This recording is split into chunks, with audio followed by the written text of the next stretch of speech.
మెదక్ జిల్లా వెల్దుర్తి మండల కేంద్రంలో కాంగ్రెస్ పార్టీ అధినేత్రి సోనియా గాంధీ జన్మదిన వేడుకలు ఘనంగా నిర్వహించారు. సోనియా గాంధీ జన్మదిన సందర్భంగా స్థానిక చౌరస్తా వద్ద మండల పార్టీ అధ్యక్షులు మహేష్ రెడ్డి ఆధ్వర్యంలో కేక్ కట్ చేసి సంబరాలు నిర్వహించారు. ఈ కార్యక్రమంలో కాంగ్రెస్ పార్టీ మండల అధ్యక్షుడు మహేష్ రెడ్డి, జిల్లా నాయకుడు నరేందర్ రెడ్డి, మాజీ అధ్యక్షుడు నరసింహారెడ్డి, మాజీ society chairman Shekhar Goud, society director Krishna Goud, Sheikh Reddy, Eddulapalli మాజీ సర్పంచ్ దుర్గగౌడ్, కాంగ్రెస్ పార్టీ పట్టణ అధ్యక్షుడు మల్లేశ్వరి, జిల్లా మహిళా మండల అధ్యక్షులు ముత్తబై తదితరులు పాల్గొన్నారు.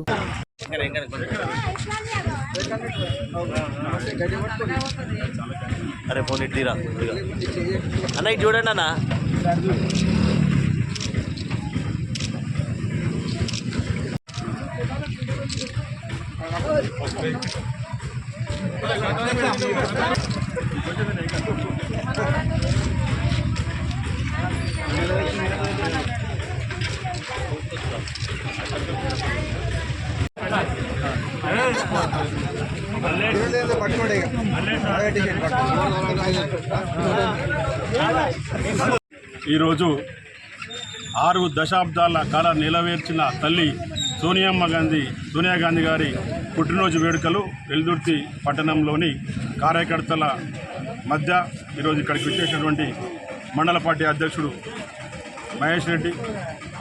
టౌన్ ప్రెసిడెంట్ హౌసుల మల్లేష్ గారు,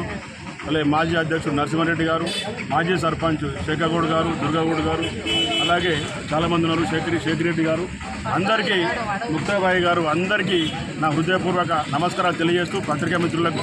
ఎందుకంటే ఎప్పటి నుంచో తెలుసు కాంగ్రెస్ పార్టీ మనకి ఏది చేసినా కాంగ్రెస్ పార్టీ చేసింది. తల్లి సోనియమ్మ కుటుంబం మొత్తం కోల్పోయి కూడా ఈరోజు భర్తను కోల్పోయి కూడా ఈరోజు డిసెంబర్ 9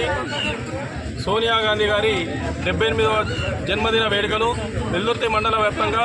వెల్దుర్తి మండల కేంద్రంలో కాంగ్రెస్ పార్టీ నాయకులు కార్యకర్తల మధ్యన ఘనంగా జరుపుకోవడం జరిగింది. సోనియా గాంధీ గారు మరి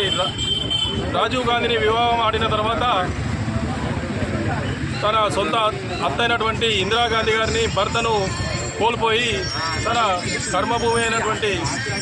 మరి భారతదేశంలోనే ఉండి అనేకటువంటి కష్టాలు ఓర్స్తూ కాంగ్రెస్ పార్టీ కష్టకాలంలో ఉన్నప్పుడు కాంగ్రెస్ పార్టీ అఖిల భారత అధ్యక్షురాల పదవి చేపట్టి కాంగ్రెస్ పార్టీని 2 సార్లు అధికారంలోకి తీసుకురావడం జరిగింది. 2004లో యూపీఏ చైర్పర్సన్గా కాంగ్రెస్ పార్టీ అధికారంలోకి వచ్చిన తర్వాత పేద ప్రజల సంక్షేమానికై మరి ఆహార భద్రత చట్టం అయితేనేమి, అదేవిధంగా సామాన్యుడికి ప్రశ్నించడానికి ఆర్టీఐ యాక్ట్ సమాచార హక్కు చట్టం అయితేనేమి